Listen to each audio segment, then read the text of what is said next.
Greetings, and welcome to the weekly edition of the Safe Crypto Show. I am your host, Tyler Jordan, with co-hosts Mike and Jason. Each episode attempts to cover a range of topics, beginning with a global market cap review and a look at the past week's movers and shakers. Next, a discussion of general crypto news and happenings. Then we consider new and interesting projects and ICOs, all followed by a brief discussion of the weekly tech update by maidsafe. Let's get started with the show.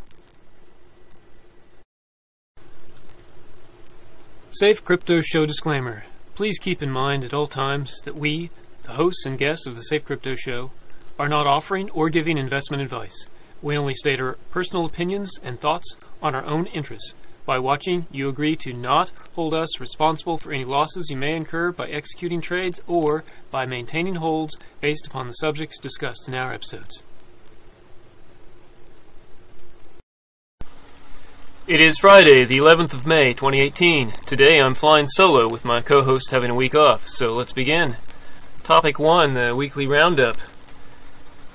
So we're having a down the last, 48 hours. It's been pretty red, but we've had a pretty strong week up until then, so just looks like just right now EOS is down quite a bit. Number 5, EOS. IOTA also down a fair bit. Let's have a look at the weekly 7-day market capitalization, total market capitalization, as we usually do. You can see Bitcoin dominance down to 36.4%. I'm not sure how that varies from last week. I don't think we paid attention to that last week. But we can see that we haven't made much gain on the week overall, with a market cap now of about 437 billion versus last week being about 436 billion. We had a fair bit of up, but we've come back down from that, showing some stability. Really, that's not necessarily a bad thing. Let's have a look at BlockTivity this week.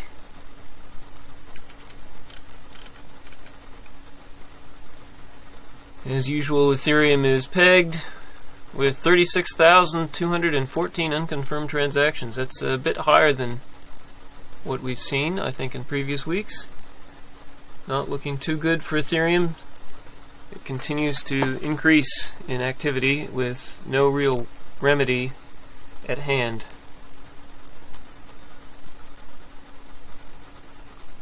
You can see not much else happening here.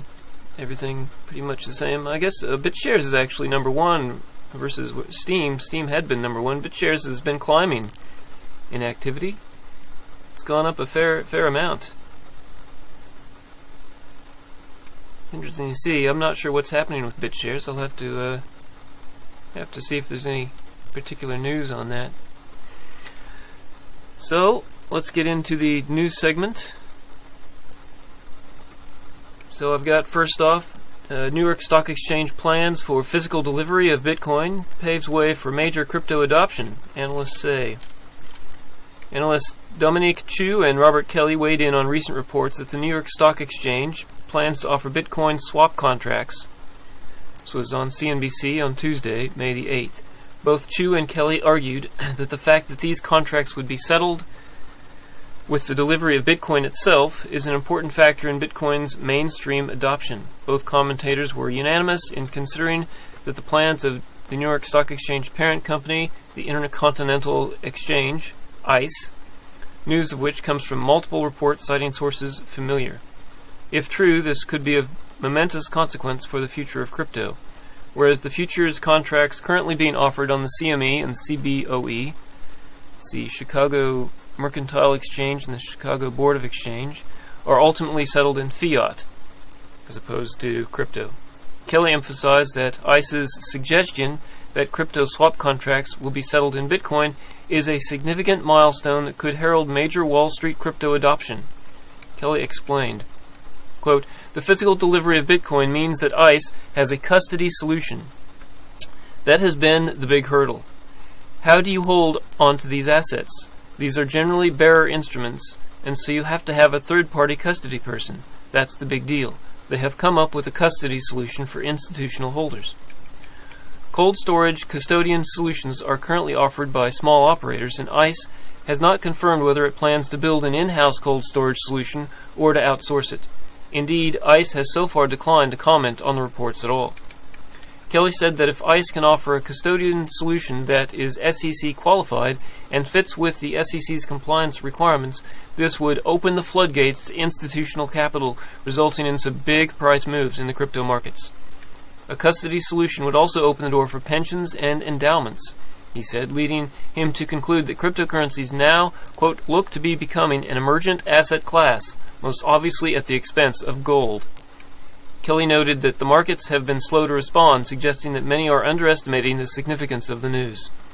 ICE's plans come just days after investment banking giant Goldman Sachs announced it will be opening a crypto trading desk within weeks, as well as recently hiring a cryptocurrency trader as vice president of their digital assets markets. This week, Bitcoin stopped short of breaking the $10,000 resistance point, trading around 9,200 at press time. So, this is... I can't really, I mean, if this is true, we've got to put that caveat in there. We don't know if this is really going to happen, but it sounds like it's in the works. If this is true, this is huge news for Bitcoin and crypto in general. I mean, huge news. So we'll see what happens, but I reckon if this comes to pass, we're going to easily see Bitcoin over 20,000 in 2019. Let's move on. Robinhood app raises $363 million to expand its zero-fee crypto trading platform US-wide. Stock trading app Robinhood has raised $363 million in a Series D funding round in order to expand its crypto trading platform, Robinhood Crypto, US-wide, according to the company press release on May 10th. As Fortune reports, the funding makes Robinhood the second most valuable fintech startup in the U.S., and its current valuation is at $5.6 billion, more than a fourfold increase from last year. DST Global led the recent round with new investors, including Sequoia Capital, Kleiner Perkins, Iconic Capital, and Capital G, the VC arm of Google parent company Alphabet.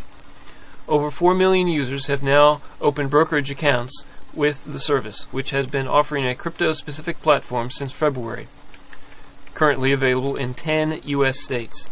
In an interview with Fortune, co-CEO Baiju Bhatt said the company plans to offer trading in 16 different cryptocurrencies, including Bitcoin, Ethereum, Ripple, and Zcash, and offer a more favorable cost structure with no commissions compared to existing platforms.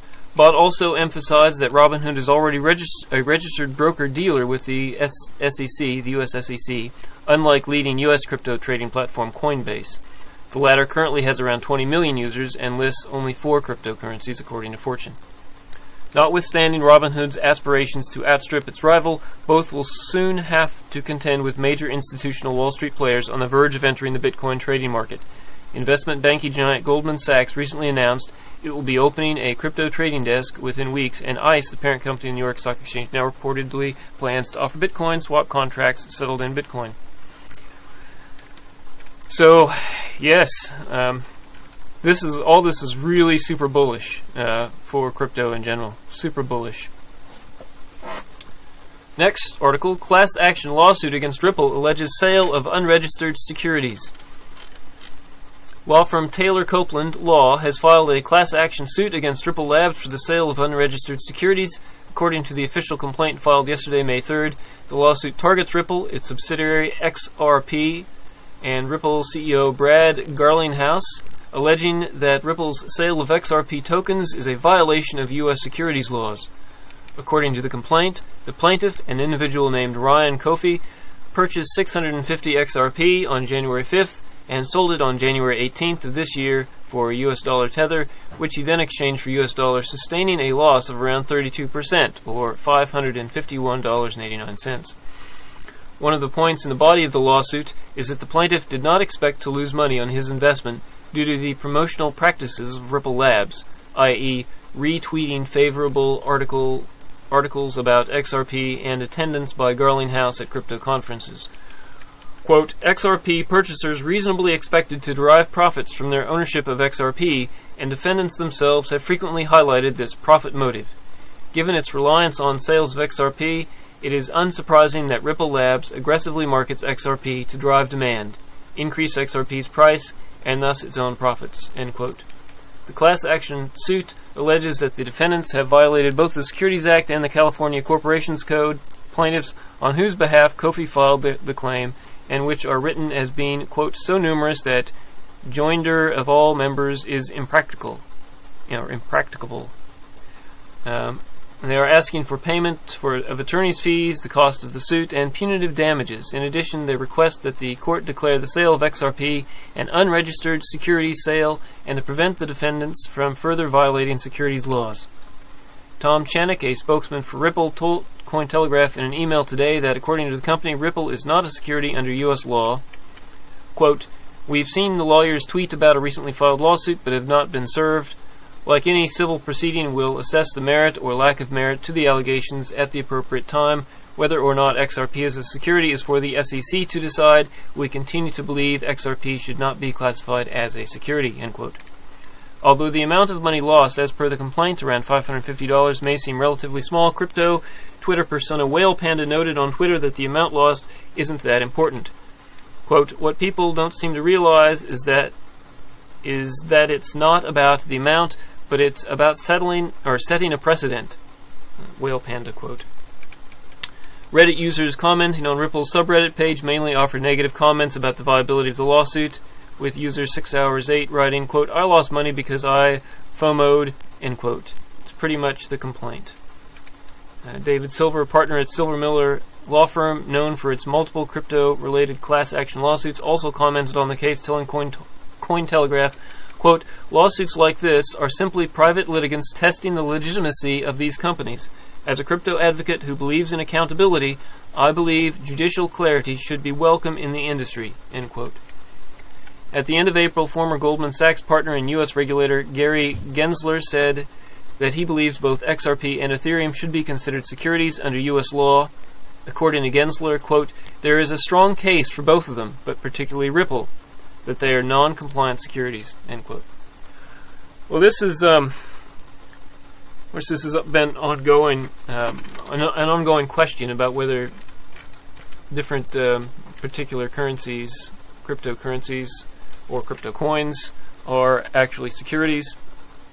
I think it's been made clear that Bitcoin and similar coins like that are not securities. But it also, I suppose, depends on the fundraising activities that were involved, what was claimed. So there's a lot of unanswered questions here. There's also the question of what's going to be done about it, what can be done about it, since these are blockchains, and in the case of Ethereum, at least, a very decentralized blockchain. I'm not sure how decentralized Ripple is. So there are some big issues here, and with Ripple in particular, given that they are kind of centralized in some ways, that this could be a big factor for Ripple down the road if it does turn out that they are considered a security. Anyway, we'll be following that as it develops. Our next news, UK-based crypto trading platform launches first regulated Ethereum futures.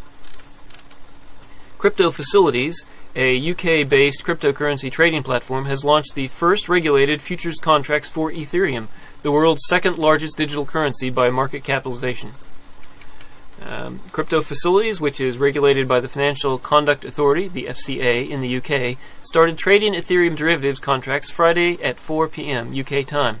The products will enable investors to take a long or short position on the cryptocurrency, which will reportedly allow them to broaden investment opportunities and manage risks more effectively.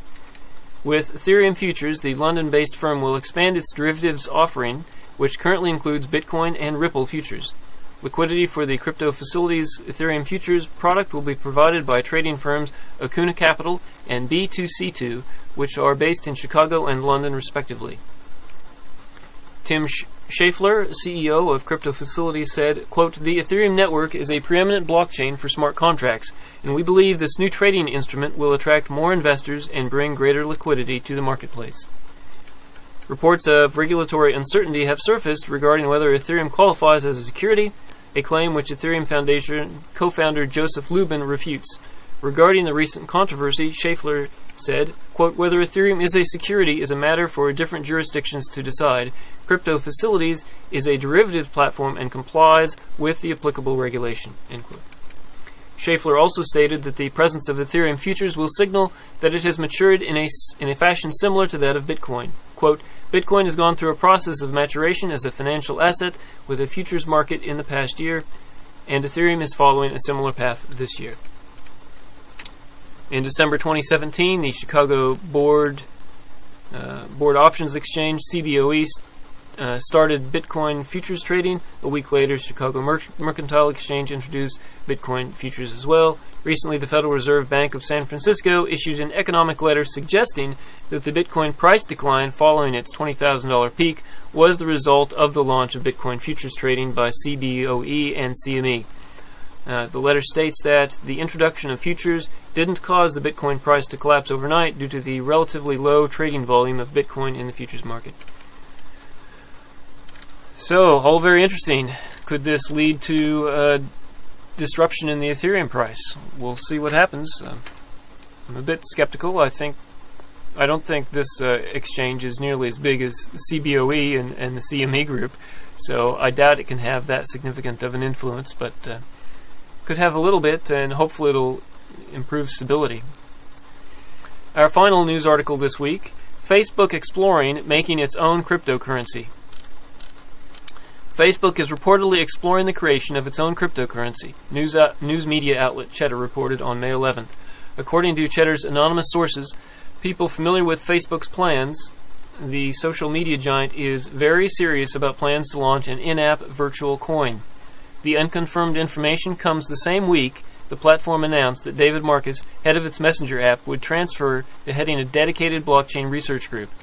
Marcus's appointment to blockchain operations was immediately conspicuous, the executive previously having worked in the finance sphere for PayPal and subsequently joining U.S. cryptocurrency exchange Coinbase's board in December 2017. At the time, Coinbase CEO Brian Armstrong praised Marcus's cross-industry background in both payments and mobile communications.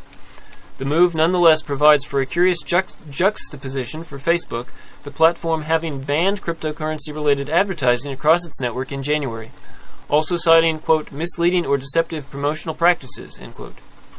The ban was copied by both Google and Twitter soon after.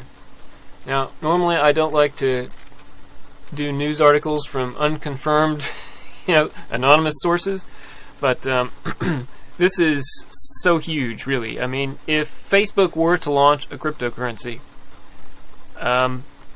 it seems to me it would immediately outstrip Bitcoin as being the number one coin. I don't see how that couldn't be the case. With the number of users Facebook has and the legitimacy it would bring to a currency of its own making, it boggles the mind the amount of money Facebook could raise in some kind of ICO here, that alone boggles the mind. It could be vast.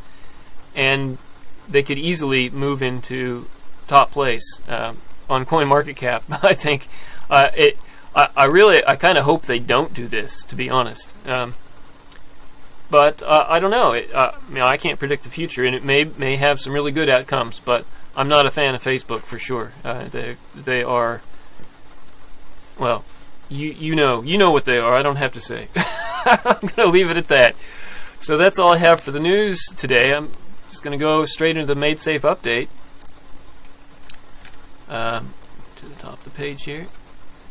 So the highlights this week, maidsafe. We originally planned to make all our core libraries, such as routing, self-encryption, GPL version 3 only. However, we have now decided to make some exceptions. For instance, our connections networking library Crust will be available under MIT and BSD licenses.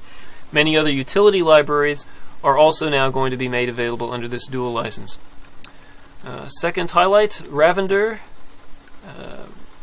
has joined us at the Chennai office. He has good experience with C#, and he is an active contributor to Xamarin Forms. That's on GitHub.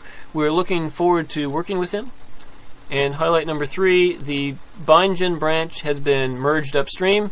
This hits a big milestone in regard to the language binding support. So, marketing this week. As many will be aware, we are developing a Safe Academy website as a resource to help people learn more about the technology behind the Safe network. The first version will initially be a stripped back version, with the rest of the content being built out over time. After working on this project intermittently over the past few months, we now have an internal review of the first version of the Safe Academy scheduled for the end of next week. All being well, we should then be clear on the projected launch date for the Academy.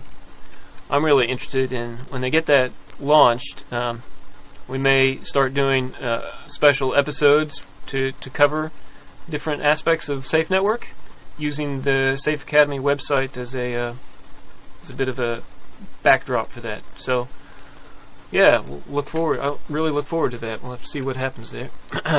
As mentioned at DevCon, we have amended our licensing strategy to remove our commercial license and apply an MIT and BSD license to our APIs and bindings.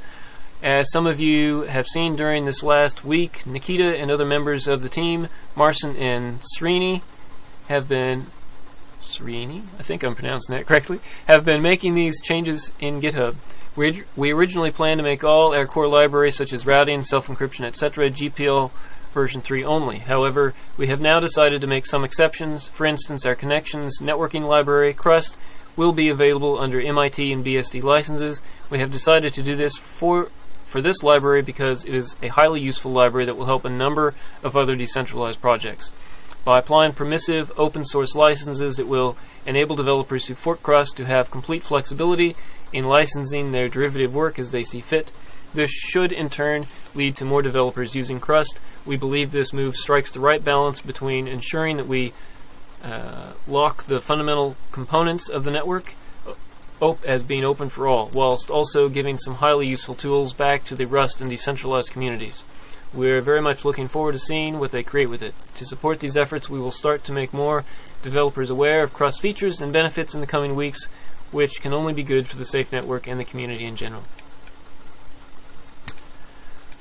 So, I'm not going to probably continue there. Feel free to read the update in full if you're interested. As usual, the link to this update will be in the show notes. And that's all I have for this week, folks. I'd like to thank my viewers for joining me today, and hopefully my co-host will be with me again next week. I hope you found the episode informative and helpful. Please subscribe, like, comment, and share our video with others, and tune in next week for another interesting episode. Bye.